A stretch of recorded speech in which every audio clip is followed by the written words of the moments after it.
वास्तवमा विश्वमा भएका धेरैजसो मानिसहरू स्वतन्त्रता चाहँदैन, किनभने स्वतन्त्रता सँगसँगै जिम्मेवारी पनि आउँछ र धेरैजसो मानिसहरू जिम्मेवारी लिन खोज्दैन। यो भनाइ थियो चर्चित वैज्ञानिक अथवा न्युरोलोजिस्ट सिगमन्ड फ्राइडको। हामीले देखेका सपनाहरू हाम्रा अभिलाषा, निराशा, अनुभवकै प्रतिबिम्ब हो भनेर बताउने पहिलो वैज्ञानिक थिए सिगमन्ड फ्राइड। सिगमन्ड फ्राइडको शोध र अनुसन्धानमूलक क्रियाकलापले र उनका प्रकाशित कृतिहरूले मनोविज्ञानको विषयमा एउटा क्रान्ति नै ल्याइदियो। यस भिडियोमा हामी यस्ता महान वैज्ञानिक सिगमन्ड फ्राइडको विषयमा केही चर्चा गर्नेछौँ।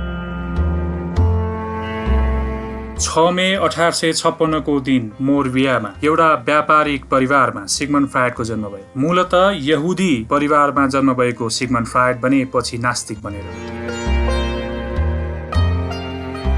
1873 मा मेडिसिनको अध्ययनको लागि युनिभर्सिटी अफ भियनामा भर्ना भए र ग्रेजुएट पछि सिगमन्ड फ्राइड भियना जनरल हस्पिटलमा काम गर्न थाले र त्यही सिगमन्ड फ्राइडले हिस्टेरियाको उपचार गर्न थाले हिप्नोसिस प्रक्रियामा। सम्मोहनका विभिन्न प्रक्रियाहरूको प्रयोग गरेर हिस्टेरियाको उपचार गर्ने सिगमन्ड फ्राइड नै पहिलो व्यक्ति थिए। करिब 13 वर्षपछि 1885 मा सिगमन्ड फ्राइड न्युरोलोजीको अध्ययनको लागि पेरिस गए र पेरिसबाट फर्केपछि उनले प्राइभेट प्र्याक्टिस पनि सुरु गरे। प्राइभेट क्लिनिक चलाउँदै र विभिन्न बिरामीहरूको उपचार गर्दा गर्दै उनले मनोविज्ञानको क्षेत्रमा निकै महत्त्वपूर्ण शोध गरे, जसको फलस्वरूप सन् 1900 मा उनले एउटा किताब प्रकाशित गरे जसको नाम थियो इन्टरप्रिटेसन अफ ड्रिम्स। सपनाहरूको प्रकारको बारेमा बताइएको थियो, या भनौं सपनाहरूको इन्साइक्लोपिडिया नै थियो, द इन्टरप्रिटेसन अफ ड्रिम्स। जुन किताबले मनोविज्ञानको क्षेत्रमा अथवा मनोविज्ञान अध्ययन गरिरहेका या मनोविज्ञानमा शोध गरिरहेका वैज्ञानिकहरूमा नयाँ आयाम ल्याइदियो। पछि 1902 मा युनिभर्सिटी अफ भियनामै न्युरोप्याथोलोजीको क्षेत्रमा उनले काम गर्न सुरु गरे र सन् 1938 सम्म युनिभर्सिटी अफ भियनामै काम गरे।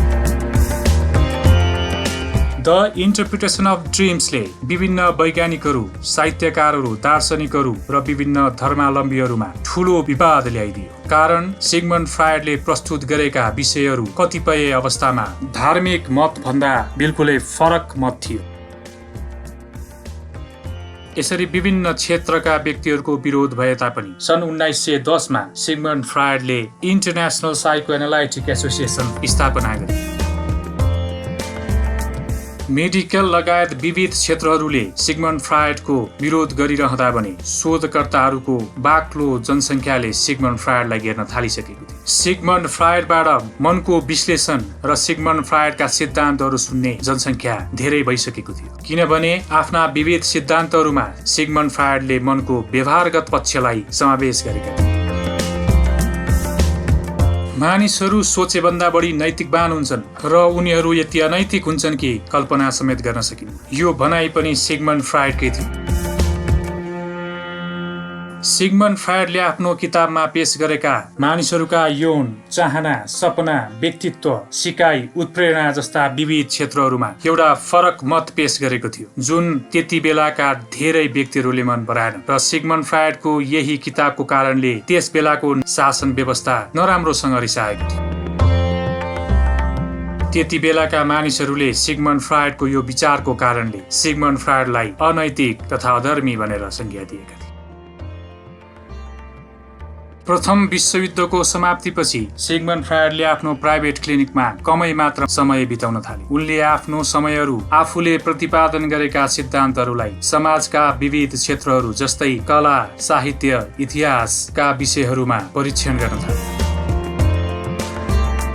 सिगमन्ड फ्राइड र धेरै मनोवैज्ञानिकहरूको अनुसार यस्ता परीक्षणहरू सफल भएका थिए। फलस्वरूप सन् 1923 मा Sigmund फ्राइडले the ego and ID नामको अर्को पुस्तक प्रकाशन गरे, जुन पुस्तकमा मानिसहरूको मस्तिष्कको नयाँ मनोवैज्ञानिक संरचना प्रस्तुत गरिएको थियो। सिगमन्ड फ्राइडका क्रान्तिकारी विचारहरू, उनका सिद्धान्तहरूले त्यति बेलाको शासन व्यवस्था निकै रिसाएको थियो। यहुदी धर्मावलम्बीहरूको अनुसार सिगमन्ड फ्राइड नास्तिक मानिस थिए। र सिगमन्ड फ्रायडका यी विचारहरूले समाजलाई सही गति दिन नसक्ने बुझाइ थियो। यस्तै बुझाइमा द इगो एन्ड आइडी नामको पुस्तकले आगोमा घिउ थपेको जस्तो कार्य गर्यो। फलस्वरूप 1933मा त्यति बेलाको नाजी शासन व्यवस्थाले सिगमन्ड फ्रायडका लगभग सबै पुस्तकहरू जलाए। सन् 1923मा सिगमन्ड फ्रायड निकै बिरामी परे र परीक्षण पश्चात सिगमन्ड फ्रायडलाई क्यान्सर भएको पत्ता लाग्यो। पछि सन् 1938मा जर्मनीले अस्ट्रिया कब्जा गरेपछि सिगमन्ड फ्रायड भियनाबाट लन्डन बसाइसके। क्यान्सर रोगले सिगमन्ड फ्रायडलाई भित्रै खाइसकेको थियो। 30 भन्दा बढी अपरेसनहरू गरे तापनि 23 सेप्टेम्बर 1939मा सिगमन्ड फ्रायडको निधन भयो। क्यान्सर नै सिगमन्ड फ्रायडको निधनको प्रमुख कारण बन्यो। मनोविज्ञानको क्षेत्रमा महत्त्वपूर्ण सिद्धान्तहरू प्रतिपादन गर्ने सिगमन्ड फ्रायड आफ्नो जीवनकालमा सबैभन्दा बढी विवादमा तानिए। तर उनले प्रतिपादन गरेका सिद्धान्तहरूको प्रयोगले मनोविज्ञान र मनोपचारको क्रममा हासिल गरेको उपलब्धिले सिगमन्ड फ्रायडको किताबहरू तथा सिद्धान्तहरूको पढाइ मनोविज्ञानमा हुन थाल्यो।